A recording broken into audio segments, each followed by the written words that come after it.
Hoje, Lacordaire Abraham Fayad, que é terapeuta transpessoal espírita, vai nos falar sobre como implantar projetos iluminativos. A mensagem do Momento Espírita tem o título Quanto Vale?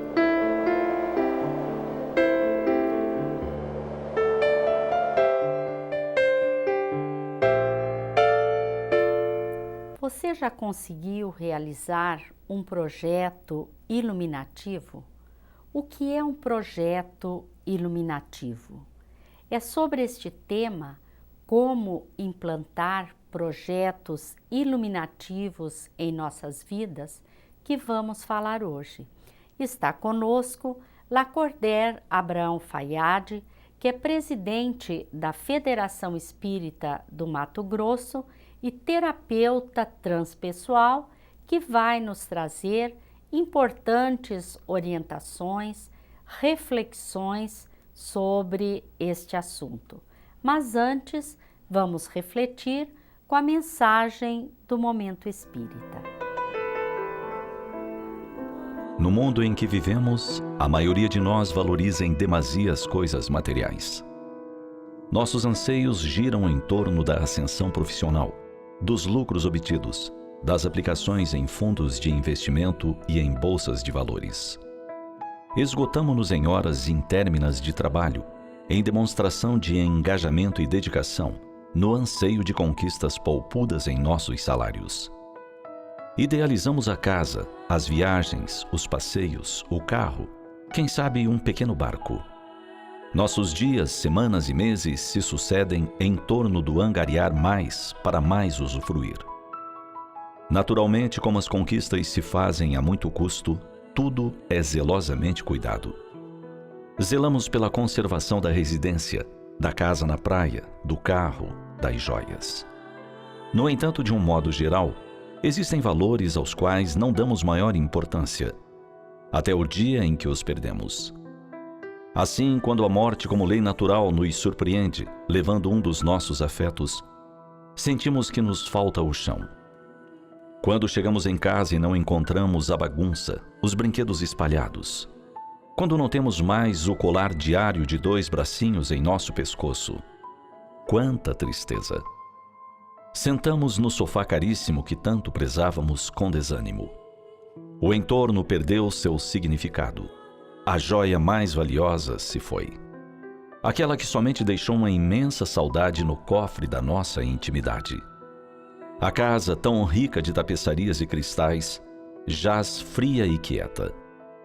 O que não daríamos para ter o esposo de novo adentrando o lar, batendo a porta, soltando as chaves com ruído sobre a mesa, e a voz sonora a anunciar: cheguei.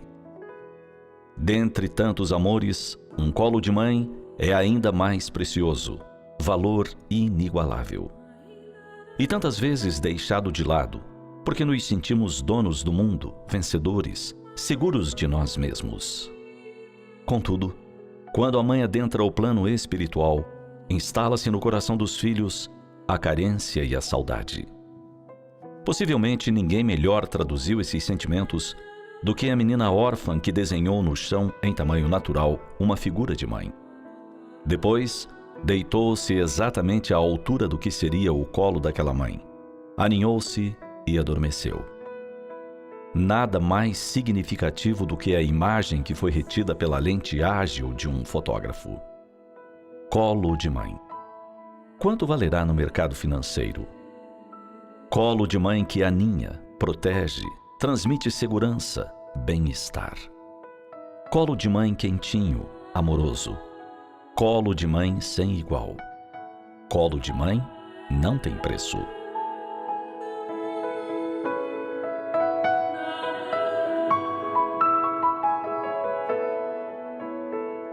Pensemos nessa preciosidade que é um colo de mãe e honremos todos os dias com nosso carinho essa que disse sim à vida e nos permitiu vir ao mundo.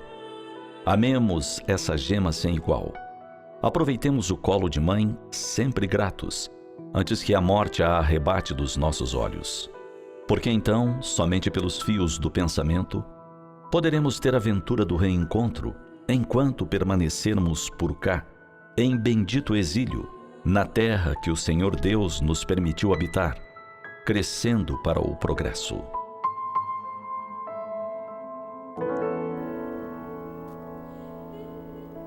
Quanto vale? É o título desta mensagem que está no site momento.com.br. Centenas de mensagens sobre os mais diversos assuntos podem ser encontradas neste site, inclusive para serem enviadas para amigos, parentes, pessoas que queremos bem. Agora vamos conversar com Lacordaire Abraão Fayad, que é presidente da Federação Espírita do Mato Grosso, terapeuta transpessoal, palestrante espírita. Olá, Lacordaire, é muito bom ter você conosco. Obrigado. Você trabalha o tema como implantar projetos iluminativos em seminários. Você poderia nos explicar o que são projetos iluminativos? Então, vai sair um livro agora da editora Espiritizar, como implantar projetos iluminativos no movimento espírita. Os projetos iluminativos são todos aqueles projetos da proposta de Jesus. Então nós vamos perceber que sempre reencarnaram no seio da coletividade humana esses gênios tutelares, espíritos que vieram com o compromisso de auxiliar Jesus na propagação do seu evangelho, dos seus ensinamentos, em sintonia com as leis divinas. Então nós vamos ver nas áreas mais diversas da coletividade humana, esses espíritos estiveram reencarnados. A exemplo disso, nós vamos perceber Francisco de Assis. Ele implantou um projeto iluminativo da autoconsciência. Ele veio justamente fazer essa reflexão, trazer a igreja para a simplicidade. E o que é a simplicidade? Jesus por excelência. Então a simplicidade é a complexidade que se resolveu. Então os projetos iluminativos é o que Joana de Ângeles também vem estar nos auxiliando enquanto no movimento espírita, quando ela fala daquela tríade, qualificar, humanizar para espiritizar. E toda casa espírita e todo órgão de unificação, todas as federativas, são convidadas a desenvolver projetos iluminativos. São aqueles projetos que vêm a promover o espírito imortal diante da própria vida. São projetos que vêm a nos convidar, enquanto espíritos momentaneamente reencarnados, trabalharmos num processo de autoconscientização, em sintonia com as leis divinas, os nossos esforços em estar transmutando a nossa característica humana, instintiva, egóica, desequilibrada, na nossa característica humana, instintiva, essencial. Então, a casa espírita que trabalha projetos iluminativos é aquela casa que vai além da palestra, que ela vai além do dar coisas. Tudo que ela faz, ela tem essa visão, em sintonia com as leis divinas e no desenvolvimento das virtudes, promover a criatura enquanto espírito imortal. Você se referiu à implantação de projetos iluminativos na casa espírita. E enquanto pessoa, individualmente, nós podemos implantá-lo, podemos desenvolvê-lo? Sim. Aliás, nós reencarnamos com esta proposta. O Espírito Honório, também no livro Dias Felizes, ele diz assim, uma encarnação simples não é uma simples reencarnação. Todos nós demandamos, envolvemos projetos e espíritos no planejamento do nosso processo reencarnatório de forma muito profunda. Numa mensagem que se intitula Contratos Espirituais, ele nos mostra isso. Então nós vamos perceber que o compromisso primeiro nesses projetos iluminativos é conosco mesmo. Porque o nosso compromisso reencarnatório vem a ser primeiro conosco. Porque ninguém pode dar do que não tem, como diz Joana de Ângeles. E quem dá o que tem está dando tudo. Então é muito importante eu buscar refletir nessa encarnação. Qual é o meu propósito reencarnatório? Qual é a virtude que eu vim convidado a desenvolver em maior intensidade? Agora, toda virtude, ela tem coroando em torno de si as demais, porque as leis divinas, elas têm um envolvimento, né, harmonioso, amoroso, né, desse sincronismo que rege o universo. Então, qual é o meu projeto iluminativo? Primeira coisa, vamos supor, trabalhar comigo a minha conduta enquanto aprendiz, através do exercício da humildade, através do esforço do bem, o bem primeiro para comigo mesmo, no desenvolvimento das minhas virtudes. Então, daí nós vamos perceber que a semelhança da flor. Quando a flor produz o seu perfume, ela não está focada no outro, ela está focada em si. Agora, qual é o projeto iluminativo dela? Produzir este perfume para si. Agora, como ela está inserida na lei de sociedade, vem o irmão vento e propaga o seu perfume. Aí atrai a abelha, a beija-flor e assim sucessivamente. Agora, para que ela pudesse produzir o perfume, usando esta metáfora, ela está usando dos elementos de Deus, a terra, o caule, a raiz. Agora, o que é dela? A força da vontade. Da mesma forma, somos nós. Nunca vai nos faltar recursos para desenvolvermos o nosso projeto autoiluminativo. Agora, o que é fundamental? Que nós coloquemos a nossa força da vontade. Porque a maioria de nós temos o desejo da melhoria, o desejo da mudança, mas não temos a vontade. O desejo ainda é superficial. Ele ainda muitas vezes está carecendo dessa autoconscientização de quem nós somos perante nós mesmos, quem nós somos diante das leis divinas, quem nós somos diante de Deus. E fazer um movimento dessa fé convicta de entrega e ação. É o que o apóstolo Paulo nos deu exemplo. Diante de qualquer situação, ele sempre buscava refletir como Jesus agiria. A ponto que lá na frente ele diz assim, olha, tudo posso naquele que me fortalece. Porque enquanto Saulo, ele estava centrado na prepotência. Então ele trabalhou o projeto autoiluminativo da humildade e da potência real. E ele então, logo mais adiante, ele diz assim, depois de muito ter trabalhado, já não sou eu mais quem vivo, é o Cristo que vive em mim. Esse é o nosso projeto iluminativo pessoal.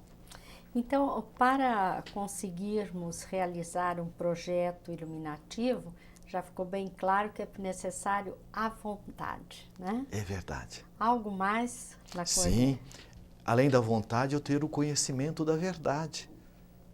Então eu vou buscar conhecer os ensinamentos do Evangelho de Jesus. Eu vou conhecer quem eu sou. Qual é a minha proposta aqui na Terra? Ao que eu vim. Então nessa busca do autoesclarecimento, eu vou estar dentro daquela tríade que Joana nos coloca. Eu vou buscar agora, depois da autoconsciência, eu vou devolver amorosamente através do trabalho, pela conscientização, me inserindo dentro da lei de sociedade, da lei de fraternidade, da lei do trabalho, da lei do progresso, devolvendo o que a vida investiu em mim amorosamente. Então, o qualificar, o humanizar para espiritizar. Então, porque a doutrina espírita, como Kardec coloca, ela vem justamente trazer para nós a fé inabalável. Então, essa fé convicta, eu não tenho como comprá-la na farmácia, nem no mercado. É algo que nós vamos conquistando paulatinamente, através desse esforço de estar internalizando os ensinamentos de Jesus. Fazer ao próximo o que gostaria que fosse feito a nós. Portanto, essa minha conduta, ela vai refletir também enquanto dirigente da Casa Espírita, enquanto coordenador do Grupo Espírita, enquanto aquele colaborador das atividades doutrinárias na Casa Espírita e principalmente na minha família. Então, a doutrina espírita é de fundamental importância para a realização desses projetos iluminativos em nossa vida. Pode nos ajudar muito, sim, não é? Profundamente. Por quê? Porque a doutrina espírita, diferente de todas as demais, enquanto nós vamos encontrar aquelas colocações dogmáticas, inquestionáveis, a doutrina espírita vem pautar dentro da visão da ciência, da filosofia e da religião. Ela vem nos trazer a verdade não pautada em dogmas, mas pautada nas leis naturais, que Kardec trabalha muito bem na parte terceira do Livro dos Espíritos. Agora, muitos de nós, aqueles que estamos enquanto dirigentes da Casa Espírita, às vezes temos uma conduta dogmática e não espírita. Porque às vezes nossa Casa Espírita, ela está lá com a palestra, ela está lá com um passe, ela está lá com o trabalho da assistência àqueles que buscam a Casa Espírita, muitas vezes de não promoção do espírito imortal, porque nós estamos numa visão dogmática. Sem perceber, e nós trazemos isso atavicamente, esses comportamentos dogmáticos que trazemos das nossas experiências na igreja anteriormente. A Casa Espírita, pelo contrário, ela é um laboratório de fenômenos morais. Como Allan Kardec, na Sociedade Espírita Parisiense, ele desenvolveu pesquisas. Então nós vamos perceber muitas vezes companheiros, como nós tivemos recentemente na Suíça, um companheiro de 8 anos de uma casa espírita veio a suicidar. E era alguém que trabalhava na intimidade da casa. Por quê? Porque muitas vezes faltou essa visão libertária que a doutrina espírita nos oferece de forma reflexiva, produzindo em nós esse projeto de autoiluminação, de autorreflexão. E é isso que realmente a doutrina espírita vem nos oferecer. Como disse Jesus, conhecereis a verdade e a verdade vos libertará. O conhecimento da verdade, o sentir a verdade e o vivenciar a verdade. Porque às vezes até nós conhecemos, veja, médico, tem médico que fuma? Então não lhe falta o conhecimento, mas está faltando o segundo e o terceiro momento, o sentir e o vivenciar. Então nós vamos perceber que há 3 níveis de ignorância. A ignorância do não saber, a ignorância do não sentir e a ignorância do não vivenciar. Então os projetos iluminativos vêm nos ajudar a desenvolver em nós essa autoiluminação.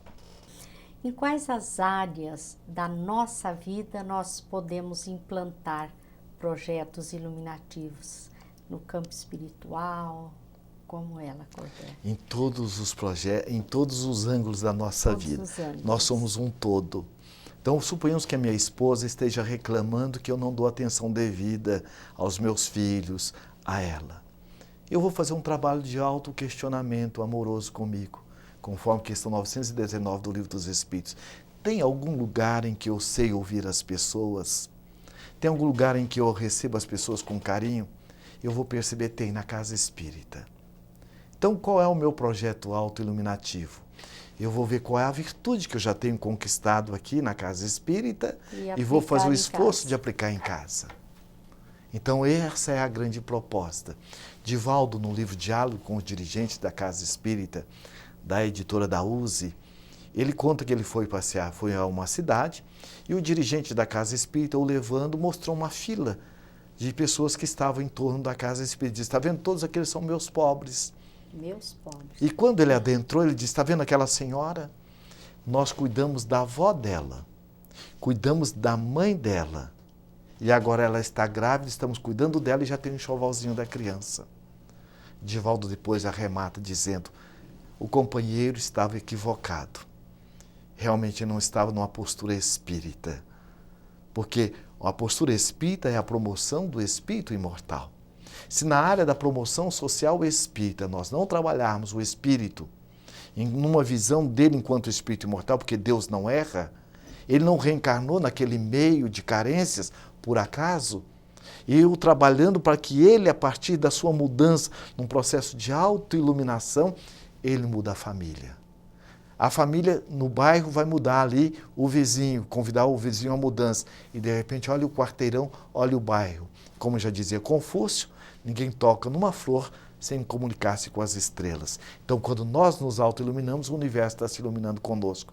E aí, então, nós vamos perceber que no caso desse companheiro, que Divaldo cita o exemplo, ele estava muitas vezes numa postura ainda dogmática, fazendo da casa espírita aquilo que nós aprendemos lá atrás nas nossas experiências do cristianismo sem o Cristo, como diz Emmanuel. Nós vivíamos do cristianismo e muitas vezes fazendo uma fábrica de necessitados para nos manter no poder temporal, esquecendo que o verdadeiro poder é da nossa autoiluminação, do nosso projeto autoiluminativo. Lacordaire, por que você acredita ser importante implantar esses projetos iluminativos em nossas vidas? Quem nos coloca isso é Jesus. Numa mensagem do livro Boa Nova, a primeira pregação, Humberto de Campos mostra Jesus na praça, em Jerusalém, quando o doutor da lei pergunta: peregrino, o que fazes pela cidade? E depois de um diálogo prolongado, ele diz: busco a edificação do reino dos céus na intimidade da criatura humana. E ele faz um questionamento a Jesus. Ele pergunta a Jesus: cadê os seus colaboradores? E ele diz: virão de todos os lugares. Então nós vamos perceber que logo depois nós vamos encontrar Jesus convidando Pedro a ser agora, além da rede, ser pescador de almas. E aí ele vai construir o seu colégio dos colaboradores. Por quê? E é fundamental. Então é quando diz Joana de Ângeles assim, olha, é tão importante a nossa participação e a nossa colaboração na nossa mudança e na mudança do outro, porque a mudança que nós vamos fazer, e só temos condições de fazer, é a nossa. A do outro nós vamos convidar. Então ela diz assim, remédio que se coloca na ferida do próximo é a medicação que estamos colocando na nossa própria alma. Emmanuel, no livro Amor e Sabedoria de Clóvis Tavares, ele diz assim, já cansado de viver o cristianismo sem o Cristo, pedi uma oportunidade renovada e vi descortinar na intimidade da minha alma o país banhado pelo Cruzeiro do Sul. E ele veio como o padre Manuel da Nóbrega. Olha o que ele fez. Então veja o quanto é importante o projeto autoiluminativo, que é um projeto que todos nós somos convidados a fazer e que a literatura espírita nos mostra essas almas de escola. No livro 50 anos depois, o trabalho de Célia, de Nestório, que é a reencarnação do orgulhoso senador romano, que volta agora na condição de um escravo para fazer o projeto autoiluminativo, que ele não fez como Nestório, como Públio Lentulus, volta como Nestório, para retomar esse projeto. E nós vemos essas pessoas abnegadas em todos os âmbitos, né?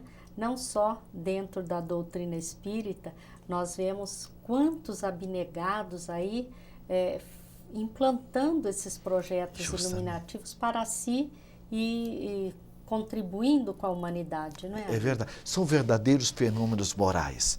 Vejamos o que aconteceu recente, um tempo atrás, com aquele mendigo, aquele casal que acharam 20 mil reais debaixo de um viaduto em São Paulo. Quando o jornalista perguntou ao cidadão o que o fez devolver 20 mil reais, que era a solução da sua vida. E ele então diz, a resposta me emocionou. Ele disse, senhor repórter, primeiro o dinheiro não é a solução. Ele colabora na solução se a pessoa já tiver a solução dentro de si. Ademais, eu sempre ouvia da minha mãe, desde criança, que nós não devemos ficar com aquilo que não nos pertence. Então veja, a mãe tinha um projeto autoiluminativo e que refletiu nesta alma.